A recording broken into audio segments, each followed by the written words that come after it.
Hello, everybody. Live from Koreatown on a hot Sunday, it is the O-ZONE. I'm your host, Omar Miller. We've been away for a while. I'm with my brother, Terry Miller, but we're back, and you can count on us for a weekly dose of sports stimulation with a conversation amongst brothers. You're going to stimulate. I'm stimulating. That's what I'm doing with mine. I'm back. I'm refreshed. Just got off the road, folks. Monster trip. Had to tour the world to get my mind right to prepare for the next. How are you feeling, my brother? Hot. Yes, it is John Blaze. I'm imagining that it's hot wherever you're listening because of global warming. Surprise! It's not real. Yeah, it's a hoax.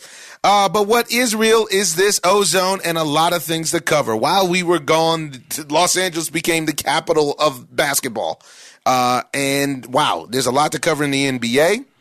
There's a lot to cover in the world of the NFL. There's a lot to cover in baseball. There's a lot to cover in tennis.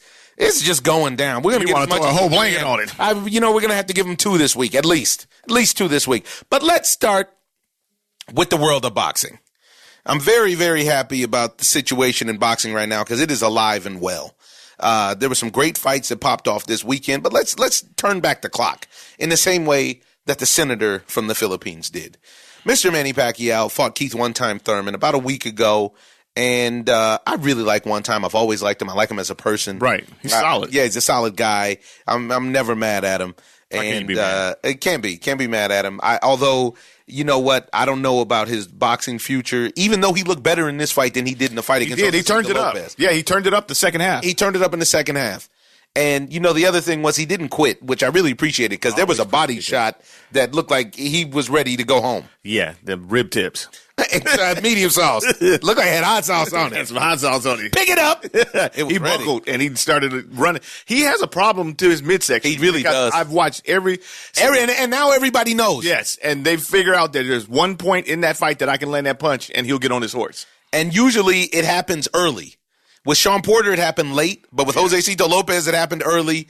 Manny just, it was beautiful to watch Manny work because it was professional work. I was watching from a hotel room in Paris and seeing what I saw, it was just great because the way that he was able to, in the first round, when he knocks him down in the first round, if you rewind the tape and you watch 10 seconds before he knocks him down, he sees a flaw in Keith's game. He said it was, and it was a trap. And he said right into it, and he hit him right on his temple. And not only that, he went to the gut first. It was a body. It was body. and then he did his hop step, and bang to the dome, to the temple. Yes. Offhand. Wasn't even the. It was a trip. Is that you could see Keith Thurman falling in slow motion, and he's looking at him like, are you kidding? Self it out. Come on. Only been down once. Come on. He's never been down, has he? Yeah, I think he's been down. Who put him down? He's never been down. He's been down once. I can't remember who it was that knocked him down, but I don't know who knocked him down. I watched a lot of Keith's fights. I'm sorry. I don't know who knocked him down. I'm sorry. Because, he was undefeated. And I know he was undefeated, don't remember him going down. There ain't nothing wrong with going down. There's nothing wrong. It's going down, brother. Hey, okay, get on. You boy, get on down. You gonna get up, though. I got to get up so I can get down. So the rest of the fight, Manny dominated the fight, I would say, but primarily with ring IQ. And this is what you do with age. Yeah, it's just like watching a pitcher. Mm-hmm. It's just like watching what Clayton Kershaw is doing now. Right. He doesn't throw 100 now, so I'll just finesse you to death. That's it. And it works. It works. But he got rocked. Keith hit him hard late in the fight. He even said that Keith hit him hard after the fight. He said he hit him hard. He said he's got heavy hands. Really? Yeah, he said he's got heavy hands. He said that the only person that's hit him harder, I think, is Margarito. Oh, wow. Yeah. And Margarito was like 3 weight classes above him. Right. That looked ridiculous when that fight happened. Wow. Yeah, so you know what? Yeah, that's kind of crazy. I actually think that Keith potentially has more of a boxing future than Manny does. I do too. He's a young man, but the thing that he needs to do is he needs clarity. He needs to step away from the game. I don't think he needs to. He already stepped away from the game. Yeah. What I'm talking about, some type of way to get his you can see when he gets hit, he loses it. Here's the problem. I don't think he loses it any more than anybody else. The problem is he exposes himself. When he gets hurt, he doesn't hide. Right. He doesn't look like he's not hurt. He looks like he's hurt. He looks like he's drunk. Literally. That's it. Not even punch drunk, just regular drunk. on that Cisco. You know what? Give me some Becky and some. You know what? Just give me some Mad Dog. That's look like you fooled that Mad Dog. And you know it's a trip though because he hurt Manny, but Manny in a professional way played it off. Played it off. That didn't hurt. Oh man, come on. He's like, put it together. I give you the Pacquiao. Exactly. A double tap. Yeah. He's like, he's about to turn it up. Turn it. Let me be careful. Man, he's like, I'm drunk too, dude. I found your bag. About that Jesus juice. Yeah, man. And you know, here's the thing. I think Manny. I don't know who Manny fights next. That hopefully it's not any of these two elite fighters that are left for him. I think there's 3 guys left, and it'll never and the Top Rank fight will never materialize because of the way that he left Top Rank. So you don't have to worry about him fighting Terrence Crawford. I know, but I think that he could beat Bud. I actually think that's his best chance. Yes, but it would be because Bud doesn't have heavy hands. Right, the way that fooling with Sean and fooling with Errol. I don't see a good situation for Manny in either one of those, except for his paycheck. Yeah, because I think that they could stop him at this point. You know, everybody's praising Manny because he gave you a great fight, but gave you a great show, great fight. Yeah, but he took some punishment. Yeah, he took a lot of punishment, and you can see that. And he's taken punishment over the last 20 years. And the second half of that fight, that he's literally mortal. So you can stop him. Yeah. If you come in there with the right approach and you move forward and not let him bounce on you, you can impose your will on him and slow him down and stop him. That's it. And actually Floyd Mayweather did a great job of exposing the same thing that's not anything new, which is just relying on that jab. Right. Manny's quick and he's really strong and he's really, really powerful and he's got great angles. But more times than not, the guys that he fights have a height and reach advantage on him. So he's used to it. Well, but the thing is that you can be used to it or not, but you still have to pay to get inside. Got to pay. And most guys don't make him pay. Yeah. Well, he's elusive. Even, referring to the fight that we watched last night with your boy, we'll get to him, but he didn't have head movement, which got him knocked down. Hooker. Let's talk about that fight. Yeah. At first, the last thing I want to say about the Manny Pacquiao Thurman fight, because we got a lot to cover, so we got to move fast today. But the last thing I want to say is, the individual who had that fight scored for Keith Thurman should be drummed out of the league. Out the league. Should be with Adelaide Bird. Yes. He should be on probation. I mean, no, he shouldn't even be. He should just be out the league. I'm talking about probation, criminal probation. That was ridiculous. That's terrible. Terrible card. That's a terrible card. What are you doing? This is like You're not doing your job. Of being on PEDs. Now I wonder when this is the equivalent of being on PCP. Angel dust. Crazy Zuni. He got crazy Zuni. He got up on the roof. He got a bag of dust. What are you looking at? There is no way you could score that fight for Keith Thurman. Come on, man. We got to do a split decision. Nobody in the arena saw that. Here's the thing. There's always at least one ref on the take. Always. And they're hoping that somebody one else. Judge, rather. Sorry, not one ref. Yeah, they're hoping that somebody else fell for it. That's it. Fell for banana in the tailpipe. That's it. Okay. And now here's my question to you, Randy Piper. What is it? Do you believe that they have the card filled out in advance? Couldn't do that. No, it's not like in their pocket? You couldn't do that because somebody might see you. Especially today with cameras and phones and everything else. You're like, yeah, dude, let me see that. What's that? What? That's not a scorecard. That's my parlay. Yeah, it's just unreal. So that person, and you know what? Maybe we can. You can. In the meanwhile, you can look up that person's name. I can't remember what. That judge, because that was ridiculous. But I want to move on to the action that took place last night. Well, actually, we'll stay a week ago. And what happened a week ago as well was DeLeon White, the perennial WBC #1 contender for the heavyweight division, got in a good fight. Almost lost, but still won against Oscar Rivas, which positioned him to be in a great position to finally fight Deontay Wilder for his belt, which he says he's been wanting forever. Then his A sample came up dirty. Now, people in sports, especially in boxing, have had a rash of dirty blood lately. It's right. Going, especially in the heavyweight division. Now, the WBC has done everything it can to deny him a title fight. I'll say that. But now he is most certainly helping the case. Well, he had a title fight before, though, with Anthony Joshua, and he got knocked out. Oh, for sure. That just wasn't the WBC. Yeah, that was all the rest of the belts. Yes. No, but what I'm saying is this, is that from what I've understood from the stuff that I read, he got cleared to fight still with the dirty sample by the British board. Right. Now, I just don't understand how that works. He got cleared like a week before the fight to still fight because they said that the sample, it was trace levels. Right. Like to the point where it could have been an accident. But the way that everybody in the league is responding. Now, I thought he tested dirty twice, though. He's tested dirty in the past. Oh, yeah. Come on. So this is his second go-around. But isn't it ironic that all these guys who always claim that another guy's on the juice they're on the juice? So it looks like the only people that we know that have not failed any dirty drug tests are Anthony Joshua, who everybody accuses, and Deontay Wilder. And Tyson Fury. Yeah, and Tyson Fury. There's 3 guys who actually go in there just based on the training that they've had. Right. Everybody else is trying to do something to get an edge, it looks like. And here's what the champ Deontay Wilder had to say about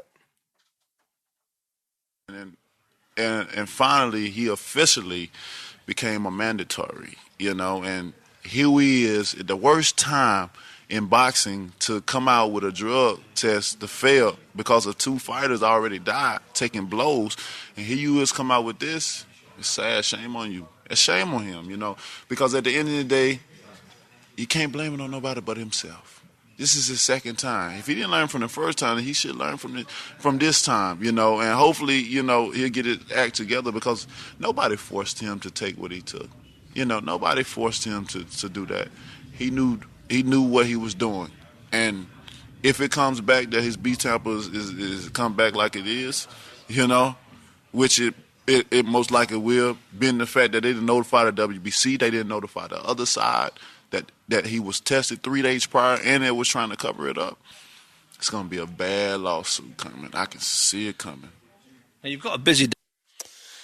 So the champ, who you can catch on a previous episode of the O-Zone, speaking about fighters who potentially were going to face him, who were on the juice, he had a lot to say. You can catch that interview over on ESPN. We'll put up a link to it. But honestly, this is a guy in Deontay Wilder who actually had his growth stunted because of guys being on the juice. He had maybe 4 fights in a row where he couldn't get a fight. Right. Because guys are juicing. Because guys are freaking juicing. What are you doing? And you have boxers, just like he said, boxers get killed in the ring without the juice. Literally. Just from an accumulation of blows. And what we've seen so far are the guys that aren't the big hitters. You know what I'm saying? These guys usually, it's an acclimation of punches that put these guys in a coma or something like that. But when you talk about moving up to the heavier guys, this is really, really a dangerous thing. It's a dangerous thing. These are smaller guys. And if you didn't know, it's been all over everywhere. You have to be under a rock to not know. But Maxim Dadashev died after taking 12 rounds of punishment. And the tricky part is that it was never got to the point where it was so absurd and so open where it's like, oh man, they need to stop the fight. He just took a sustained beating, which is so dangerous. Guys don't die normally when they get knocked out early. That's not how you get brain damage and how you die. And then next, the same thing happened with the fighter Hugo Santillan. He died after in-ring injuries. This is a serious. It's a serious thing. sport. It's a serious sport. You don't play boxing. As every boxing coach, champion that has come on the O-Zone, they all make it very clear that you don't play boxing. Yet they're all choosing to do this, which is what leads me to this weekend's fights that we just watched. So Gervonta Tank Davis fought Nunez, who looked really good for a round. He did. And he even looked good in the second round until he lost focus. Got a little cocky. Was showboating for the crowd, and Tank hit him with a monster left. Which you have to give Tank credit for because he was being observant of how was acting. Sure was. He was flossing for the crowd and everything else. He's like, oh, okay. Yeah, take this. Mm-hmm. And he's got big thump for a guy that's 130 pounds. Yeah, he's built like a tree trunk. Yeah, a tank. and so he gets the guy in trouble. He gets Nunez in trouble. Nunez takes a few big shots, and they stop the fight. Nunez is still on his feet. This is halfway through the second round. Too early. No standing 8 count. No, come to me. No, nothing. They just stopped the fight. Now, clearly, this is because, and this had just happened in the same region. The fight was a homecoming for Tank in Baltimore. Stand up, Baltimore, while Cheeto's trying to talk stupid about y'all. Right. I don't even think that it was something about him being on a take or anything like that. I just thought he made a bad decision as the ref because this guy's fighting for the titles. And if he's fighting for the titles, you have to give me the opportunity. I'm going to get hurt in a fight. That's what a fight is all about. This is a big thing. Yeah. Now they're at the point, because of overcompensation, That now you can't even get hurt? Is that what they're saying now? I can't get knocked down, so if I get knocked down, then the fight is over. I have to be able to get up off of the canvas and do it as many times as I can do it, as long as I can be coherent. I can, have defense. The guy still had a little defense. He still had a little defense. He actually got caught. When he was trying to trade after he was already hurt instead of covering up. Yeah. Maple glazed. Yep. Yeah, this is, I felt like it was a premature stoppage. Yeah, and I know that Tank likes that kind of victory. Everybody likes to see the knockout or whatever. Flashy. It's flashy and everything, but he doesn't get any experience. And this is a big deal. You don't get any rounds. And then when you do have to step up in there with one of these elite fighters like Tevin Farmer or Lomachenko, what are you going to do? Because those guys can go the distance, especially Tevin Farmer. Well, and this is actually what was happening on the other side of town. Mm-hmm. During that same fight, while Tank was fighting, Tevin was fighting. And Tevin was fighting in a tribute to Pernell Sweet Pea Whitaker, who passed away. Rest in peace. Kind of incredible that a man who nobody in the ring could hit, the other men couldn't hit him, have then in turn ends up passing away from a car accident. Crazy, right? Unreal. Yeah, rest in peace to the champ. But with that, I watched Tevin Farmer's fight, and Tevin Farmer fought a Frenchman who he put on a clinic on, basically. But he went a little too far on the Pernell tribute. He went a little lot too of flashing far. that. A lot of sweet pea instead of just putting the pressure on the guy. Yeah. But he actually took a little bit too much punishment at the end. I agree. Sweet Pea don't do that. Sweet Pea was not about that punishment, not receiving. No. And so, but the thing that's interesting about Tevin Farmer is he keeps getting rounds because he's perennially going 12 because he's not a knockout artist, as most little guys are not. Right. I'm very excited to see that fight. And then after the fight, he had something specific to say because after Tank's fight, we'll play them both for you right now. In the aftermath of that fight, he called you out. He said he wants to fight you next. Can that fight be made next? It can't be made because he say one thing, he say he want me, but the people that's behind him saying something else. Gervonta say he want Tevin Farmer. Leonard Ellerby say, I'm gonna move Gervonta the way I want to move Gervonta. Let's read in between the lines. Eddie has sent them multiple offers saying that Tevin Farmer want to fight. And it's constantly excuses, So I move forward from that. Fight. If it happened, it happened. If it don't, I don't give a damn. I want all the world champions out there. Burchett, Jamel Herring, shout out to him. Who else? So you see what time it is. To me, I saw the whole situation. They had a big row. I think it was at the Mandalay Bay in Vegas. Okay. A lot of cussing, a lot of low-class behavior. Big crowd gathered around where Tevin said, I want a chance. And this is before he was a champ. He was like, I want a chance because I'm going to beat you up. And, Tank made fun of him being cross-eyed. Tank made fun of this. Tank made fun of that. And made fun of how his money wasn't up because he's a bum and I'm with the money team and whoop, and blah, blah, blah. And the fight never materialized. Tevin kept on about his business, became a world champion. And the fight never materialized. And over at TMT, the money team, they all said exactly what he said. I've watched it after fights. Leonard Ellerby and Floyd Mayweather said we're taking him, making the right fights at the right time. We're moving our fighter along as he should be, blah, blah, blah, blah, blah. This is going to be interesting because there's been nothing but reports about Tank not getting along with Mayweather in the camp, partially because he doesn't feel like he gets to fight as often or who he wants to fight. Yeah, and it looks like Mayweather's trying to make him follow his model by handpicking fights. And he's a young stud that's interested in mixing it up with everybody. And challenging himself. He's really young. Yes. He's at his athletic peak. He wants to push himself. I don't blame him. That's what you want to do. But you don't want somebody who's standing over you telling you what you should do. You can listen to him as a mentor, but as far as just him telling you who you're going to fight when there's people out there calling you out.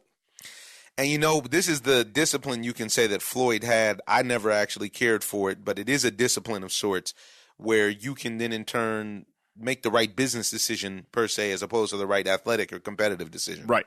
And it worked for him. It worked for him to the tune of, $1 billion, whatever it is that it did. Yeah.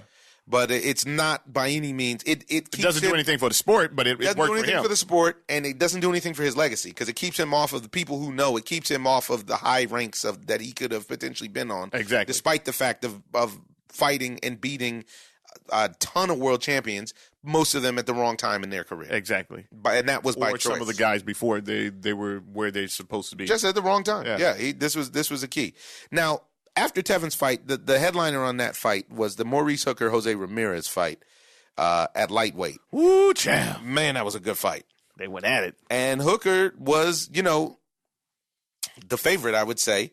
And he came in, he looked strangely uncoordinated for being a high-end guy. He did.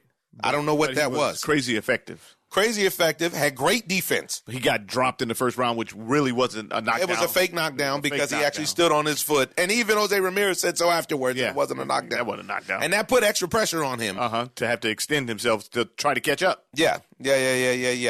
And he got caught. And he even says it in his post-fight. He said, man, I just lost focus for 1 second. Yeah. And he got me good with a left. And that's what the elite ones do. That's what they do. They see it. And this is the 6th round that this happened. And he didn't go down, but this was a great stoppage. But it was a little late. It was actually a little late. He took what? He took just one. Five, he just took one big one late. Oh, he took more than one. No, I'm saying that was too late. No, that might have. No, there was one that was just like woo, but the other ones were like it was still just. What was it like? Woo, cha. I don't know if that was a situation. I don't know if you guys watched it or not, man, but they dropped bombs. Wow, Jose Ramirez dropped bombs. And I was very impressed. Yeah, I was impressed with Hooker with the long arms to be able to fight inside like that. Yeah, and he just needed space, and Ramirez never gave him a chance to get that space. Invader. It was. But it was really nice afterwards because afterwards they had a really good exchange, and Hooker was really a class act, man. They were both class acts. And this is that banana peel situation of fighting in your homecoming. They fought in Dallas. It was his homecoming. And I think once again on display was the greatness of Robert Garcia. Yeah. Robert Garcia had Jose Ramirez ready. You understand? And he knows he crafted a game plan that gave Maurice Hooker problems. Well, and it seems like what you get from Robert Garcia is he's not going to take a fighter who's not going to have the discipline to listen to him. That's it. And you don't trust his game plan. Exactly. Or don't come to me. Or don't even come. I'm not trying to hear that. Yeah. Because you see when guys. Even when he was talking to Mikey during the Earl Spence fight. Yeah. Come on. Like, if you wasn't a little brother, I might have to. He even talked about stopping the fight. Yeah. But you know what? His fighters are disciplined. He gets the right fighters to execute his game plan, and it works. He put pressure on Maurice Hooker. Maurice Hooker never could breathe. Right. But then Maurice Hooker landed the most power punches, but Maurice Hooker could never get the job done to get him out of there because the kid had a chin of granite. Yeah, man. But all that being said, and it sets up a great fight once that the World Boxing Super Series is over, because the Josh Taylor Regis Prograis fight is coming up, I think at the end of the year. I expect Regis to win that and win the series. And they're supposed to be fighting in the UK, right? I do believe. But Regis is the best boxer in the world at 140. Yes. And honestly, there's some great fights to be made there. They're talking about Mikey Garcia staying at 47 for some reason. I don't know why. I think he's just trying to push himself, but he should go back down there because it's still a lot of work for him down there. So he's got a lot of work to give at 140 or at 135. I mean, 135 seems like it'd be hard to. Maybe it's just getting harder for him to actually make 135. Right. But at 140, there's great fights against Regis, against this Ramirez character, even against Josh Taylor. I just personally don't see either one of these guys beating Regis. I mean, Ramirez was committed to that body shot. I think that I would like to see Hooker fight Mikey. Really? Yeah. He had heavy hands. I think Mikey beats him. He's got the reach, though. Mikey's especially really, really small. But especially because Mikey's brother, has already crafted a game plan to beat Hooker. Right. But he took a lot of. I want to see Mikey after this Errol Spence fight because, you know, when you get tuned up like that, it makes you into a different fighter. I think he's still going to be good. You think he's going to be good, but I'm just saying that. No, I think he's still going to be okay is what I'm saying. I don't think. He can get tightened up. Just not by me. That's hilarious. Yeah, so you have that. Those are two great fights. You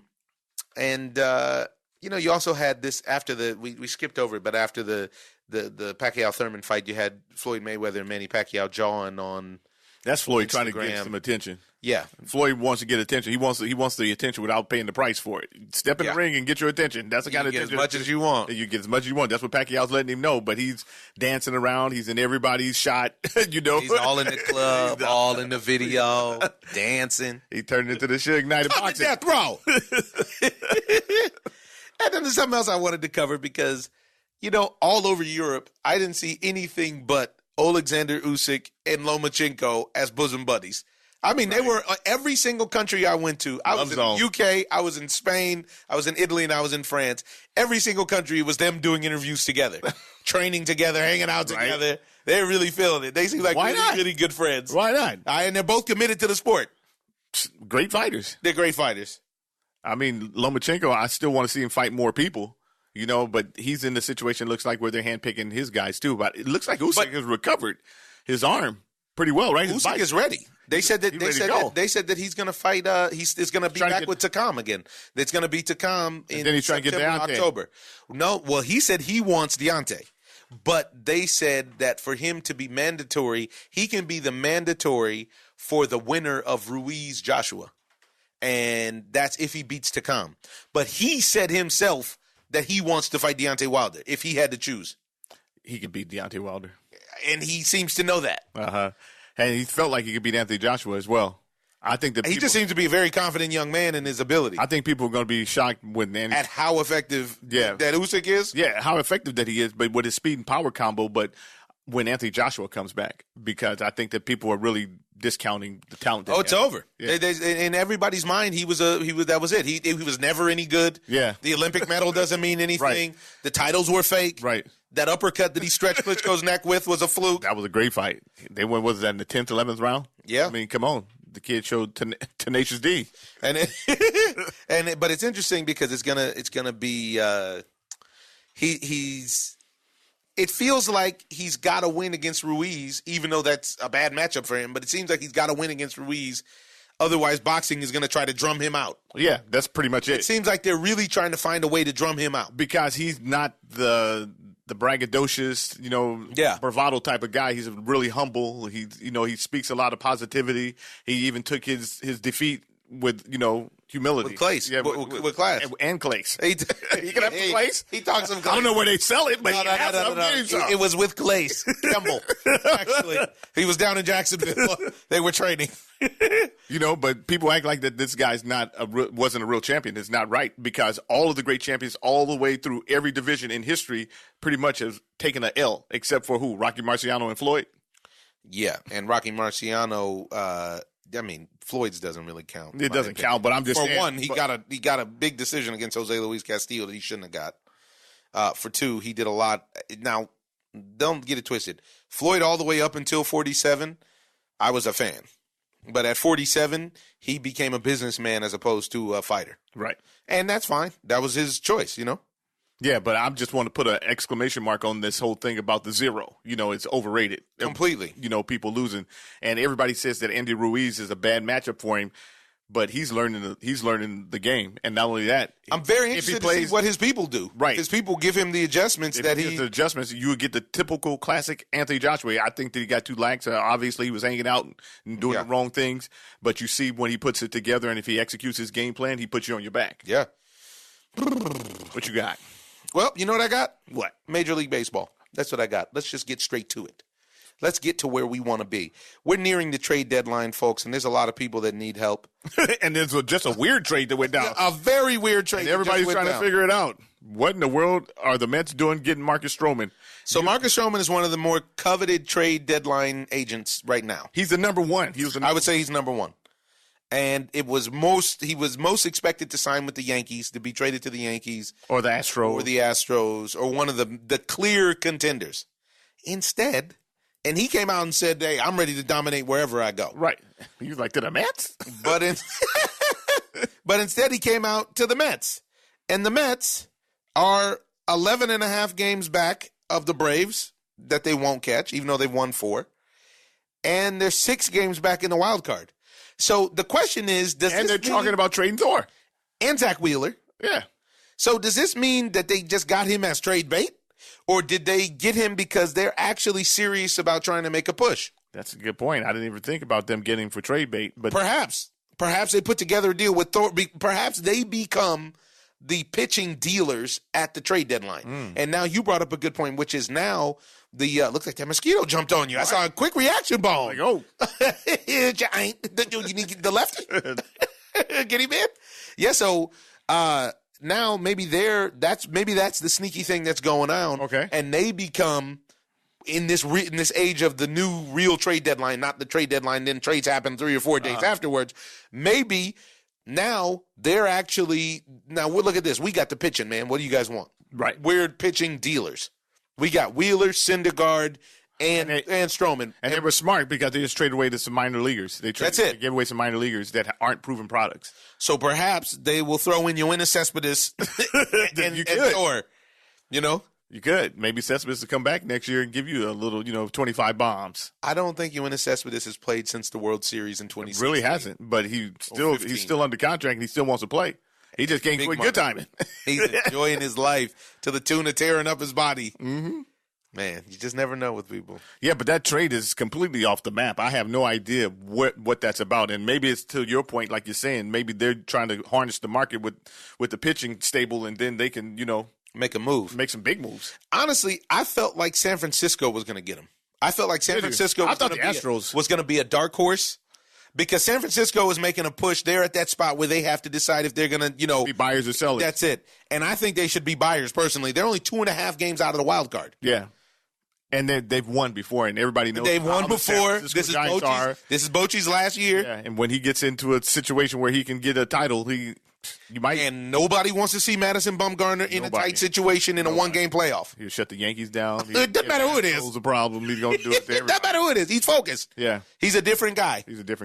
And they're not far out. They're far out of first place. The Dodgers have run away with the division, but the wild card is up for debate. So he's an elite. Marcus Stroman was the elite pitcher in this, free agency right now. But after that, who's out there? Because they pulled Madison Bumgarner off. Yeah, because they're making a run. Yeah, they're making a run. So there's not a lot of people out there, and the Dodgers need bullpen help. The Dodgers desperately need bullpen. Or they need to, like I was saying, they need to retool their bullpen, just the order of the bullpen. You said you thought that Joe Kelly should close. I personally think that since they don't want to let Urias start, let him close because they're in this limbo period with him where they're going to end up giving him the job of Chamberlain or the Deline Betances or something like that where they're going to mess up his career. Well, he's in the wilderness. He's in the wilderness. That's it. Charles Green. Yeah, Charles Green is the pitcher. He's out there. Yeah. Yeah, but there's so many because they were saying that the Padres were at one time in line to get Marcus Stroman and Thor and all these. I don't understand these teams like that are after these guys because I don't even believe that Thor is under control after next season. No, I think it's just a rental. Yeah, he's a rental. So why would you give up? And he's not being super effective this year. No, and he hasn't been really super effective the last 2 years. Well, he was hurt. So yeah, you're right. But he. So yeah, man, I don't know. And the Dodgers with their bullpen, they need help, not just to switch Kenley Jansen because even when you switch him, his fastball, his cutter is still flat. Even if you move him, I take that flat cutter in the 7th inning. I'll take that. You can't take it in the 7th inning in a tight game. You can because you still have up to 9 outs to recover from that. Who are you gonna go? But Baez is the Dodgers. Suspect. I just cannot see. I have been at Dodger Stadium the last 2 years and watched the Red Sox and the Astros celebrate on the field at Chavez Ravine. Right. The World Series. I don't see the Dodgers winning with Kenley as the closer. They can't. And I love Kenley. Actually, I've always loved his work. He, at one point, if there was probably a 4-year period, he was the best closer in baseball. But you know what? Everybody has an expiration date. That's how it goes. And he doesn't have to get out of the league. No. I don't think it's that he can't just guys out. Move out of the position of closer. But I think that the Dodgers, in a roundabout way, are letting him know that he's not going to be the closer anymore. How? Because they're trying to get Felipe Vasquez from the Pirates. Yeah. But they have so many minor leaguers that they're trying to, pilfer that I don't know if they're going to give him up. Right. I'm meaning Felipe Vasquez because I would give him up for a couple of them, but I couldn't give him the whole farm for him. Right. But that's sending a signal to Kenley Jansen that you're not getting the job done, and we're going to actually go get a closer. I hope that's the case. You wouldn't get Felipe Vasquez and have him pitching in the 7th or 8th inning. Felipe Vasquez is dominant. very dominant. He gets it done. Yeah. That just, it is what it is. The trippy thing to me is why doesn't anybody ever approach the Tampa Bay Rays for pitching? Because they have it all. Because they have it all. They're stacked. All the way in the minor leagues, all the way up to the top. They're full to the brim, dude. That's it. They Except got for it. Blake Snell, who just went down. He just went down, but I hear what you're saying. I hear exactly what you're saying. And they need a big stick in their lineup. So they did, and instead they got Eric Sogard, who I like a lot on the clutch level, Yeah. but he's not the guy to get you over the hump that they need because they don't have that big stick. You know, the other guy is that people are talking about is Mike Minor because Mike Minor has his resurgence. Yeah. So he's the other starter that people have talked about. I also am hearing the rumblings that they're upset with Trevor Bauer and the way that he conducts himself. I like Trevor Bauer though. You can tell he's sort of like a sore sport. You know, he can't take the L. He's a bad sport. He can't take the L.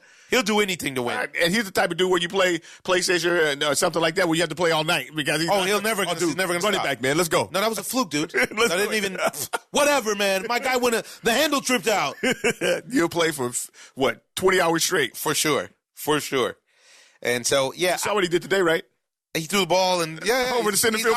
He's out of control. They said that your man asked him, "What the F are you doing?" When he came out, that's what Terry Francona asked. He said, "What the F are you doing?" I didn't get to see it. I just read about it. It's on Twitter. They showed the video. He walking out there. And he turned around like, "Hey, dude, you're losing it." Yeah, I don't know who else is out there, but what I do know is that I have to say it. I'm sorry. Mike Trout is having a monster season. A monster season? Yeah, I'm talking about wow. Crazy monster. He came to Dodger Stadium and showed his whole ass. All of it? Yeah, the whole thing. I thought not even one cheek. The butt naked. Wet.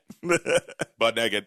Yeah, he hit a ball to Hollywood. Right. Man, oh man. To the freeway. I mean, he's swinging stick. He's driving in runs and everything. One thing about Mike Trout is that he has protection. He has Ohtani. He's got Ohtani. Yeah. I still, if I'm going with the best player in the game right now, I would have to go with Christian Yelich or Cody Bellinger, and I would take Christian Yelich over all of them because Yelich is super clutch. Yeah, because he's super clutch. He hits for average. He hits for power. He doesn't have a lot of help. No, at all. He has help, but he doesn't have a lot. He doesn't have any not the kind of help that the other guys have. Mike Moustakas and Ryan Braun sometimes. That's not. I wouldn't consider. Although Moose is a big time ball player. Yeah, he is, but he's not the threat that you would. Especially when the mark is on you for being the best. Exactly. And the dude performs in big time situations. And Trout performs in big time situations. The problem I have with it is he's never in real big time situations because the Angels are going nowhere fast. Right. Let's hear what Trevor Bauer had to say real quick. I owe a sincere apology to all my teammates, my coaching staff, the organization, and all of our fans for how I conducted myself today. It was unbecoming. It was childish, unprofessional. There's no place for it in the game. Happy that it didn't result in any physical injury for anybody else. I realize it put people in danger. I want to be clear that my frustrations were with myself and my inability to stop the situation and keep my team in the game. It was not directed at any of my teammates, even though I know that it came off that way. I love going to battle with my guys every day, and today I feel like I really let them down, both personally and professionally. He's devastated. I'm an intense competitor, and that fire is what drives me. And today it completely consumed me, took over, and I just wanted to say that I'm sorry for how I behaved. I'll be better about it. It won't happen again. And if my teammates in the organization are willing to forgive me and continue, accepting me in the brotherhood, I look forward to getting back out there with my guys next time and continuing on our road and our fight for what we set out to do this season, which was win a World Series. So, if you guys have any questions now. I'm not mad at him still. I mean, I'm not really a sore loser. Of course, I hate to lose, but the thing of it is that I understand when you lose it sometimes. Sometimes you just lose it. Sometimes you just explode, and if you explode, you just explode. And not only that, you can see his passion for winning is there. You know what I'm saying? He's willing to do whatever it takes.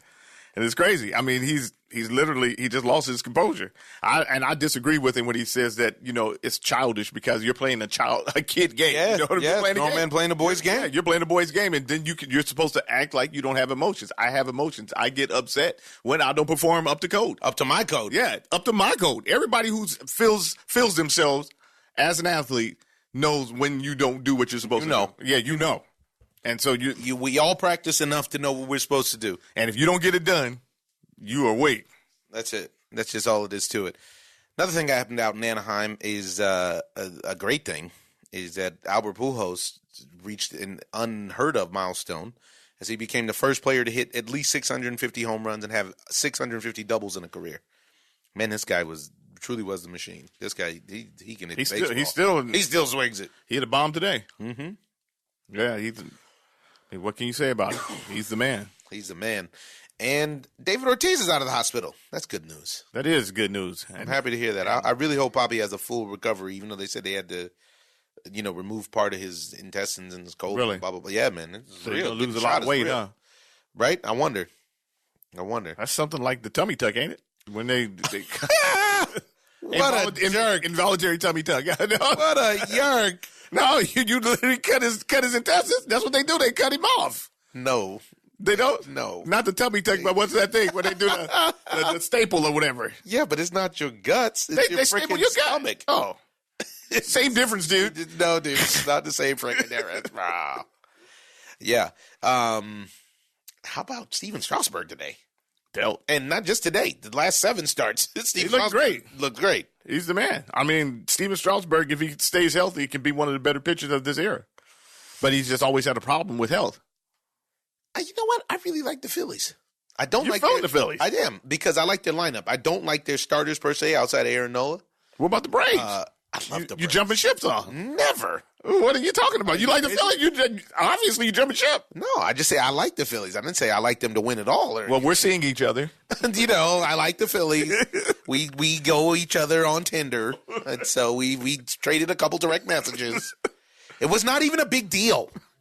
But there's a couple teams I like, actually. I think the playoffs this year are going to be great because Washington is finally turning it around. It would be interesting if they could sneak somebody. Well, you know what? They've always had lineup. Right. The great place would have been for Marcus Stroman is the Milwaukee Brewers. The Milwaukee Brewers need starting pitching. Yeah. You need a dominant. Who's their number one?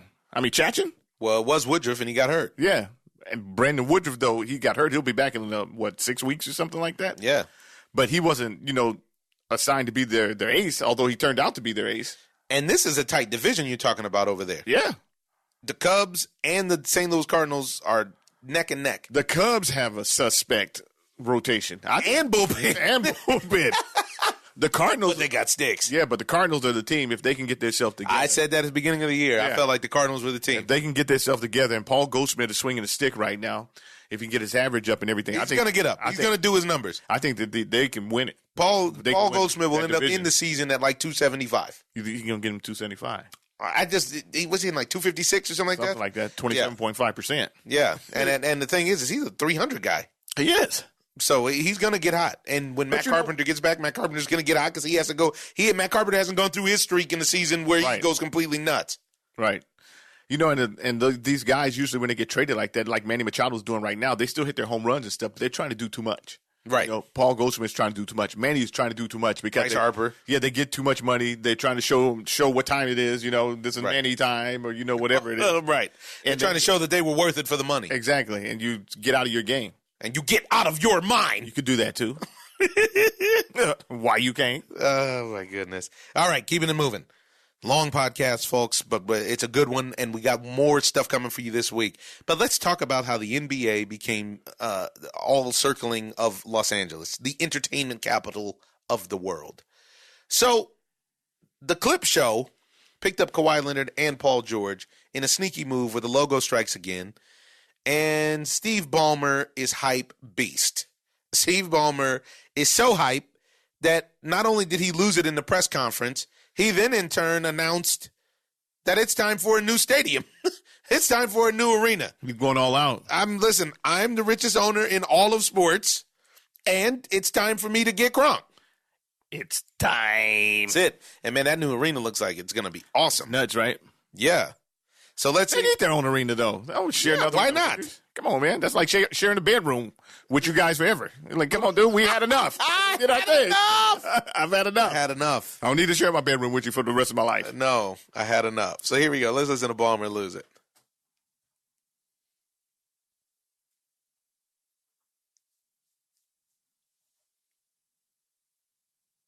Ballmer? Dude? Is that you? Hold on, bro.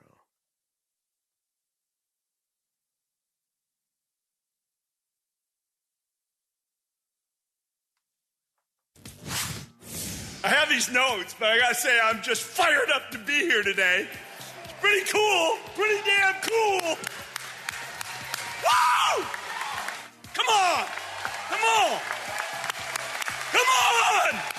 Get up! He was so excited. He's hype beast. He's ready. I don't know. Why should he be hyped? You just He's a got billionaire that is spending his money in the ways exactly how he wants to spend it. on his team. I'm about to watch them run amok in the NBA. The Lakers are in trouble. I mean, with them, they have a problem because between Paul George and Kawhi Leonard, those guys have confidence. They feel like they can beat anybody. And the Lakers, what you got? And also, no. I wanted you to finish. No, they go. And also, they're team guys. Yeah, and they're team guys. Both of those guys came to add to what the Clippers had, not to build something new per se. So the Lakers have since re-signed Rondo. They signed LeBron, obviously, last year. They got AD, and now they got Boogie Cousins, which you suggested they should have done for the last 2 years. Yes. Listen, if Boogie comes back at all as Boogie, If you can get to 65, 70% of what he was. with those other two guys, Too much for the league. it's too much for the league. AD, a half Boogie, King James, and Kyle Kuzma is a lot of work. Well, and what Boogie does, though, is Boogie plays a little bit of old school. And a little bit of new And a school. little bit and of a lot of new school. A lot of new school, but he does have that little mean streak in him that you need as the big man, the enforcer in there. You know what I'm saying? Yeah. And that's very, very effective. It'll be very, very effective in this NBA right now. Right. You know, even Draymond is a semi-enforcer at 6'6". Yes. You know, and it works. It still works. It still works. Golden State is still good, though.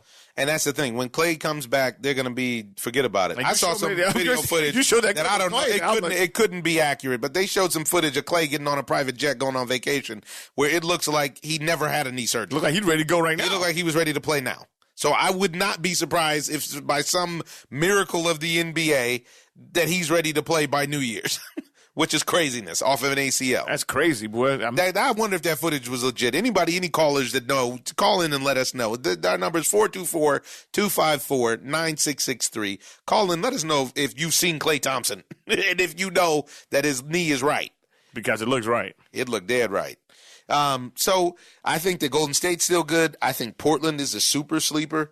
Portland is a super sleeper. Because Hassan Whiteside is in a contract year, and whenever time dudes come into a contract year, they're going to dominate. You got Nurkic back off the injury, and you already know what you're getting with CJ and Dame. Yeah, and they re-signed Rodney Hood. Ace Hood. Now, they re-signed Rodney. Now, inside joke, folks. Now, tell me this. What's your stance? You got a minute. Rant and rave on your boy Russell Westbrook going to the Houston. It doesn't even take a minute. That's a nightmare. That's a nightmare for Houston. That's a nightmare. You got a bad coach with with a couple of guys with one ball, with a couple of guys that need the ball every possession. These guys are ball dominant. So how are they supposed to be able to win? They can't win with James Harden and see how much time do I have left? Go on. They can't win with James Harden and any other compliment that they brought in. So how are they think that bringing in Westbrook is going to do anything? They have Clint Capella. Clint Capella is a nice big man, but they don't use him. He's not going to get the ball. He's not going to get the ball. Who's going to get the ball? Last year, they were most effective when they were using Clint Capella the right way. And they got Fareed. Exactly, but who brought the ball to him? Chris Paul. Yeah. And Chris Paul is now being known as persona non grata only because he plays the game the way that you're supposed to play it. Right. You know, and this new era of basketball is, you know, guys like Chris Paul are going to slowly but surely be weaned out of the league. Yeah, that's exactly it. Yeah, they're saying that he's too old, but he was actually very, very effective. He sure was. And if you play the game the way that he does, you're going to always be effective. It doesn't. He's not trying to score every possession. I'm very interested to see where he ends up. He's not going to stay in Oklahoma, and this is going to be interesting to see. Just like it's going to be interesting to see where Iggy ends up. Yeah. But Russell Westbrook in the news conference and being introduced said a few minutes into his news conference, he said something that would have caused a collective spit take around the NBA a few weeks ago. He said, "I only care about one team, and that's the Houston Rockets." And so he's saying that he's willing to sacrifice. And we've been friends for many, many years, me and James, since I was 10, actually. So we've played with each other in Oklahoma City. And to be able to win something, you got to be willing to sacrifice some parts of your game. And we both understand that. We both understand that we have one common goal, and that's to win a championship. We understand that what we have to do, I'm not worried about it. I know James isn't worried about it. I can play off the ball. I don't have to touch the ball to impact the game. That's the best way for me to come in and impact this team. I can do other things on the floor to make sure we have a better chance to win. Do you believe him? No. if he can sacrifice like that, why didn't he sacrifice with everybody else that played on his team? He just realized it. Too late. You're shipped out, dude. They literally they just tore that team down overnight. That team's gotten torn down overnight. It's crazy. Yeah. But not even overnight, like slow motion. No, it was overnight when it wasn't overnight? Because you think about it, James left. No, I'm talking about this new. Oh, you're talking about the Rockets. No, I'm talking about the OKC, because OKC had Paul George, who just signed a long-term contract. that version. Yeah, okay. that version. I thought you meant. No, they slowly but surely took the pieces apart. But everybody's still got, now you won't be able to blame it on Russell Westbrook, and you won't be able to blame it on James Harden, but you will be able to blame it on D'Antoni. First of all, that non-defensive unit that they're going to put out there, they probably get up about 130 points a game. Right. Russ plays D. But it seems like you've seen people who play D before go to D'Antoni somehow or another. Forget about D. We don't play D here. I need you to shoot threes. I brought you to shoot threes. A whole bunch of them. Man. Like a video game. Man. No, sir, not acceptable. Well, this is what he has to say to you. Russell, people in Houston have seen you for years in the back again as an opponent. But what can you say that those of us have only seen you as an opponent don't know about you, something that you'd like for people to know? That I'm a nice guy. I think that's the biggest thing. Obviously, when I play the game and I play basketball, there's no I'm going out to compete, I'm going out to be able to win, and I don't really care how that looks, and I'm always going to stay that way. But I think off the floor for me is a huge thing, figuring out and understanding that I am human, I am a human being, and I am a good person, just so you guys know. And I do care about the community, the team, my teammates, everybody, and I just want to do whatever I can do to make sure that we have a chance to win. Terry. I just cut it off before you said your name. Oh, cool. Thanks, man. I don't want to get called out in public. Yeah, man. I have no doubt that he's probably a great guy. Obviously, I don't know him, but my thing of it is that the way that I met him a couple times. He seemed like a really nice guy. Yeah, he's really cool, good young man. The way that he just plays the game is not conducive to winning championships. It's his style. He wants to win his way. Unfortunately, everybody else doesn't give in to that. You know what I'm saying? You can't. The triple doubles are in vain. You can have all the triple doubles you want to, just like James Harden, and neither one of them have a ring. That's a triple double capital of the world now. Well, I tell you what, though, James is the reason they don't have a ring. And Westbrook is the reason why they don't have a ring in OKC. Durant hasn't been there. He's been playing with Paul George. He played with Oladipo. He's played with, come on, man. That's not true. But what I'm saying is. It's true. He did play with him. No, it's not, dude. It's an illusion. No. What I'm saying is James, that South Beach life, that Anthony Joshua got a hold of James in the finals. James disappeared. And they couldn't get that dub. Couldn't. Snuck that first one out, then it was all downhill. Forget it. It's like, I'm to the club. Where's Miles at? Shout out to 112. Go get a steak dinner. Right. Oh, man. Yeah, that's crazy, though. These guys, man, they literally need to focus up and work on their game. I know that they have the resources to have a good time, to live the life that they want to lead and everything else. And I know that these guys spend a lot of time getting in shape and everything. But when a game comes down to it, you just don't feel like these guys are they want to get their numbers more so than they want to get the dub. This is true. And speaking of which, This is what, speaking of which, this is what General Manager Tommy Shepard had to say about Dwight Howard. The quickest trade I've ever done in my life that sent Dwight Howard to the Grizzlies for C.J. Miles. He said that this was the easiest decision that he had to make, and that is really unfortunate. You see how he's fallen off, Dwight Howard, and you see Dwight Howard lobbying to come back to L.A. to play with the Lakers and blah, blah, blah, blah, blah, blah. Dwight Howard's a guy that had unlimited potential, and his game was incredible, actually, for a while. Now they got him on bended knee. Yeah. Yeah. They broke him down. They break you down. There was something else that I wanted to cover that I thought was really interesting, which was, and it caught a lot of bad press, which was Kendrick Perkins speaking out on how Mark Jackson has been blackballed in the NBA over his locker room Christianity. That's a very interesting stance because we've seen this in several sports, guys who express their religion, their faith, and it goes the wrong way. But the question there to me is, unlike, say, a Tim Tebow, because to me, nobody had gotten it worse than Tim Tebow. Tim Tebow was a winner, a proven winner. He wins football games. Right, he won playoff game. That he shouldn't have won. Yeah. And he was a proven winner. And because of his faith, he got drummed out of the league. Now, Pacquiao took a couple L's as well. Pacquiao took big L's, and all of a sudden he had some suspect cards. Yeah. Daniel Murphy got dealt in New York to Washington because of the stuff that he said, it seemed like.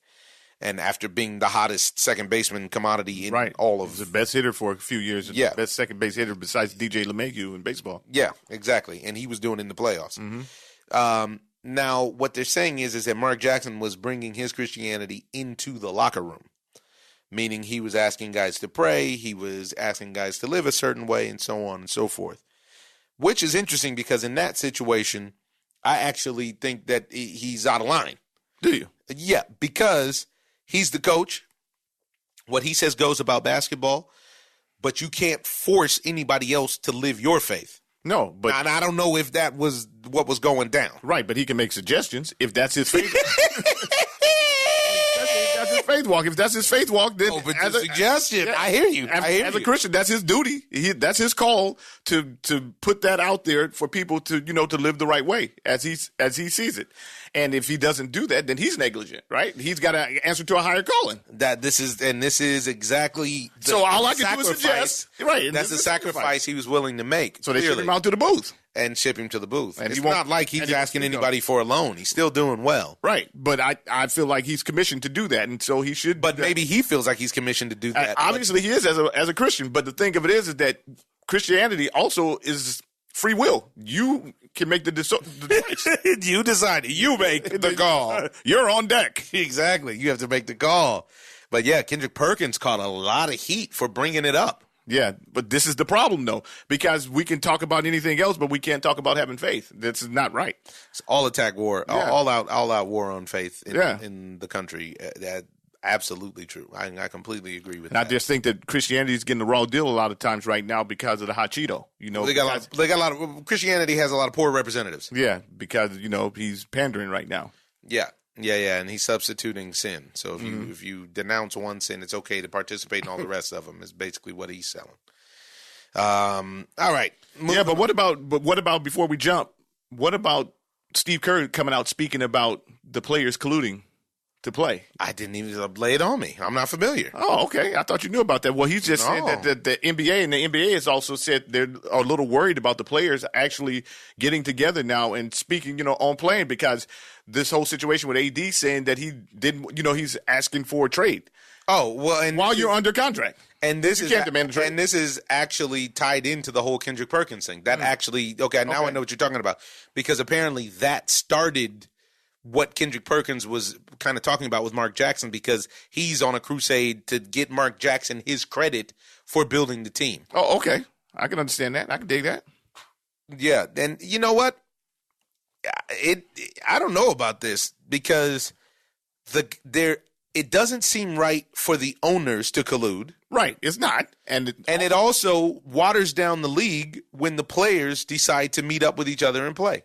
Yeah, and there's a softness to it that I just cannot accept. Right, that's the old school mentality though, because you want to play against the competition like Kawhi wants to. And you see, there's a handful of guys who still have, and Jimmy Butler, they want to play against the competition. They're not interested in joining the super teams like that. We can build a team or develop a team or get young talent, but I'm not just going out to try to find 5 dudes that I can run with that's going to run everybody out the park and that make the game as easy as possible. Exactly.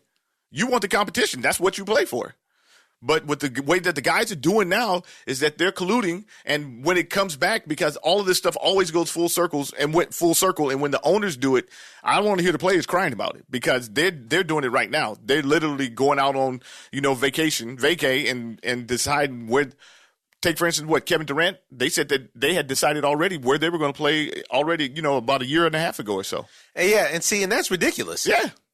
And they're under contract. They're under contract. But at the same time, it's not like he didn't put up 50 against the Clippers. It's a true story. He's doing his job. That's not saying that he's not doing. But that's what the collusion implies, is that there's some sort of, this is what I'm reading right now, what Steve Kerr said, which is that to me, when you sign on the dotted line, you owe your effort and your playing to that team. Right. But not plotting and twisting to get out of there. And I think KD may be a bad example, because AD, it seems as though, and we're going to find out next season, but it seems as though AD decided to not play in a series of games because he didn't feel like... To the point where the NBA said that they were going to have to find a team, because when he was coming back, the team said that, hey, we're not going to let him play, because they were trying to trade him. And they said, the NBA had to say, hey, we're going to fine you per game if he's not playing it without a legitimate reason. Yeah. Kind of like how they do the fines for the rest. Right. But it's interesting because he just basically went on a miniature work stoppage. Right. He kind of threw a tantrum. And you see a few guys do that, though. They're demanding trade. And specifically to a place. They didn't just demand a trade. And that has something to do with them trying to build a stable in basketball almost. You That's know what I'm saying? This is the clutch sports. To this, they need to stay away from. They need to be wary of that, because boxing has shown us that it hurts the sport. It does. I mean, we have, 4 or 5 super teams, and then are you interested in watching the Memphis Grizzlies or anything, after the fact? Not unless you live there. Yeah. Which diminishes the product. Yeah. That's I don't know where they're going to go with that, because I don't see any way of them stopping this. What can they do to stop this? Right. And it's hard because Magic, the way that he spoke out before about going out and getting players, or the things that he insinuated, he was fined. And he was fined immediately. That he was fined immediately. These guys aren't being fined at all for that. And that's because of the agents and everything else that are behind the scenes that I have you signed and I have Ernie signed. And now nice. We're on the team. Nice team, Nice post team. I don't know what's your jumper looking like, Ernie. But then, so now you're under my management, and I'm going to try to get you guys to play together. And you're almost holding a team hostage at that point. Yeah. You are holding the team hostage. Yeah. Especially if you're the star. Right. If you have LeBron and AD there, and then you have the agent there, that guy literally got... Well, look at what AD said when he showed up. He said, basically, you guys think I'm joining LeBron, but LeBron is actually joining us, because we had this team in New Orleans with me and Boogie. And so AD seems like he's playing a little bit of Game of Thrones. Why not? YEK. GOT. Yeah. I don't know about that. I don't know, child. I don't know. Oh. You didn't know? Well, no. You don't know. So, Ernie knows. You know, child. No, child. Ernie knows, child. Nobody knows what we're talking about right now. So, moving on. A lot of stuff going down in the NFL. I think we're going to save it for the next pod. But, just real quick, you got your boy Cam is on a pitch count for his shoulder. Ridiculous. No punishment for Tyreek Hill. What can you do? ODB was ready to retire, to me further establishing his mental weakness. Yeah, and he wasn't going to retire. He's lying. And unfortunately, Adrian Peterson lost all his cheese. Did he? You didn't hear about that one. I didn't hear about that one. That one hit you hard, boy. Yeah. I saw that. All from whooping the kids. All from whooping the kids. Things went left. No, he didn't lose his money from whooping ass. What he lose his money from? He lost his money behind trusting somebody in his family with his cheese. Ooh, he gave him all his cheese? Of course. You always have to give him all of it. Otherwise, it doesn't work out right. You give me all of it. Do it. See, you messed up. Why you laughing at AP? I'm not. He can come back. He'd give him another contract. He'll come back. Hey, well. But yeah, they said that his agent said he couldn't speak on it right now. But this is another situation of an athlete trusting the wrong person. Not a financial advisor. With the cheese. It might have been. Who knows? I mean, you know, people lose cheese. It's one thing that you learn when you dibble and dabble with some bread is that it's a whole different animal keeping money than making money. Right. You know, there's a lot more people that are adept at making money than are at keeping it. Well, and then you look at athletes or any kind of entertainers or whatever, you're good at your craft. That doesn't mean that you're special or expertise in money management. That's it. So let you do you and let somebody else do what they're supposed to do with the cheese. Just make sure that they don't play too much. Man. Yeah, that went the wrong way. And the last thing I want to cover before we go was that incredible match at Wimbledon. The finals at Wimbledon. Oh, my goodness. We didn't get to speak on it. We were in Italy. We were in a tiny village called Cisternino. With bad internet. And great wine. Great wine. The trade-off there. I don't know. I gotta have my internet. I gotta have the internet. Gotta have it, people. Wow, what a match, though. Arguably the greatest match in Wimbledon history. Oh, man. And it comes down to the end of the day, the moment was too big for Roger Federer. You think that it was too big? You can't say that. It wasn't too big. He won more games. Yeah. In every set that he lost, every single set that he lost, he had him a match. In the tiebreak, I think he had 12 unforced errors in each set that he lost. He had double match point. Right. When I was watching him, you could see that he literally loses focus now. And I think that might just be an age thing, not where he's old and can't focus, but it's just that he's done it so many times that he just literally might lose interest. Or just like we watched the fight last night where a guy loses focus for a few seconds. And you're playing against the other guy that's the best. Yeah, and you're playing against the other guy that's the best right now, and he took advantage of that. And there's literally only two people in the world that consistently give Roger Federer a problem. Right. There's two guys. It's Novak Djokovic and Rafael Nadal. And Nadal is not giving him that many problems. he handles Rafa nowadays, unless they're in Paris. Exactly. Unless they're on clay. Yeah, but right now, you know what? Playing around with that Joker boy, he get you out of there. You make a mistake. He get you out of there. You too. Oh, he is. I got you. Cole. I got you. I got you 2-0. I got you 3-1, 3-0. Come on, man. You got to bring that cheese. And he made a mistake. A few mistakes, unforced errors. I think even double faulted, right? Yes. Come on, man.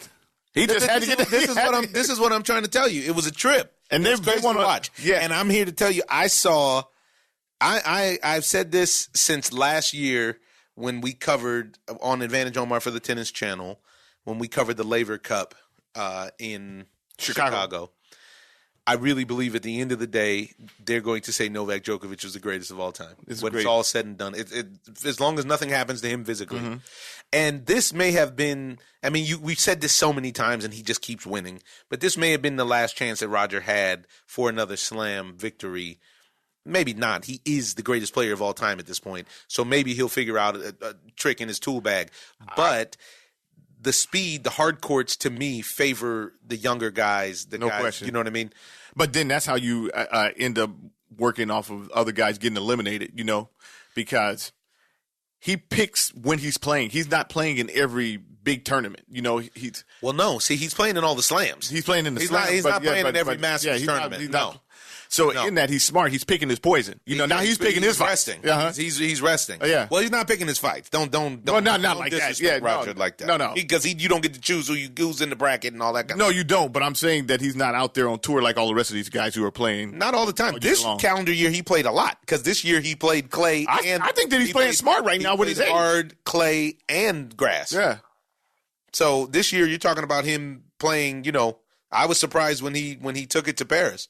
He's like, you know what? Let me see if I can get Rafa. Let me see if I can sneak one against him. Rafa was like, no, you can't. I still have it. This is my spot. This is my spot. I just will keep piling them up until my knee gives all the way out. Yeah. Man. Yeah, that was an incredible match. How many hours? 5.5, I think, 6 hours, some crazy. And I watched every point. Ooh. I watched and the internet acted right that day. Ooh. Actually, yeah, it was unbelievable. The internet acted right that day. That's unbelievable. In itself, the internet acted right. Yeah, and on the flip side, Serena Williams got dominated in the finals. I think it's over for her. I mean, I'm impressed that she got to the finals in Wimbledon. Right. And I think that now she's in another position. I think just like with Roger on the other side, the hard surfaces favor the youth because the ball's moving faster, in my opinion. And thus the quicker players, the players with less wear and tear on their bodies can do better. But Simona Halep played she played out of her mind. She played flawless tennis. And it's not a knock on. Totally dominated. Yeah, and it's not a knock on Serena. She's done her thing. You can't knock Serena. It's impossible. She's done her thing. Yeah. I'm sorry. And you know what she did that I wanted to speak about that I was really admirable was that she said that she came out and actually apologized to Naomi Osaka personally. She called her after that U.S. Open debacle from last year and apologized for taking the spotlight and making that moment something different than what it was. That's really big of her. It's really big of her, and it holds a lot of weight. And it needed to happen. It needed to happen. It was completely out of line. And the cool thing is that she actually spoke on it. She could have done that and kept it low. Right. The fact that she spoke on it going into this year's U.S. Open, where was the scene of the crime, if you will, to me, that's really, really cool. Yeah, that needed to happen. Because, I agree. Yeah, I was a little upset with that myself because I don't like to see it taking that shine away from her at that point. But Osaka got eliminated early. She's real young, and since she's left her coach, she hasn't been able to get it together. Right, and then the other kid. But physically, she's still there. But what's the other kid that came out? Coco. Coco was the story. Ooh, chomp. Coco was the story. Coco looked like the future. Looked like we were watching the future right there. Round by round by round. And what I told everybody, you can go on my Twitter, nobody was beating Simona Halep. And I didn't want to see her have to face Coco because I didn't want Simona to have to do that to her. Face her. And but the man, how inspirational! What a beautiful sight, her and her parents there. What a great thing! What a great thing to see. Coco Gauff can keep her eyes on her, and for a long time because she's only 15. Right. I mean, crazy. That's crazy because she hasn't developed. She hasn't got her. That. And she was just precise and even confident. The first couple of matches, she steamrolled. She steamrolled Venus. She steamrolled, and then she actually ran into some adversity and was confident enough to go back to the fundamentals. Go back to the fundamentals. Why, child? Why? But the mama says tell the truth, John. One of these days, you guys will let you in on the secret. But yeah, that I wanted to talk about Wimbledon. I know we're a little bit late, but man, oh man, was it great to watch. Wow. I was in London too towards the end of it and had to leave shortly afterwards. Man, that was great. We got to see so much. We got to see Rafa versus Federer. And Federer dominated, and then we got to see Novak versus Federer. And here's the other thing, and I told a couple of my friends to bet on Novak. The mental focus that you need to beat Rafa Nadal in the semifinal, right, is going to take a lot out of you for the next match. Novak didn't need that same level of mental focus. He steamrolled his side of the bracket. Yeah. I maybe dropped a set or two or something like that, but he needs to look into his shoes though, because he does that on purpose. It seems like, and it seems like it's like one slide away from a torn ligament, right? A groin, a knee, or something. But he's so lean that he seems to just shake it off. Really flexible. And the other thing that I love about that is that Novak Djokovic showed you excellent mental fortitude. He sure did. The crowd, not only with the comeback, the crowd was totally against him. They sure were, and one of the biggest things, biased crowd.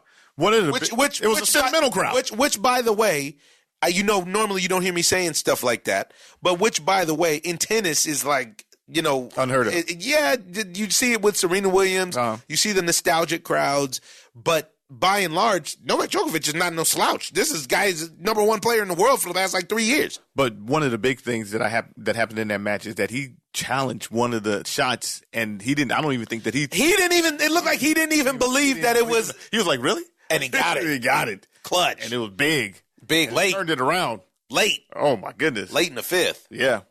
Now, what do you think about that new format that they put together?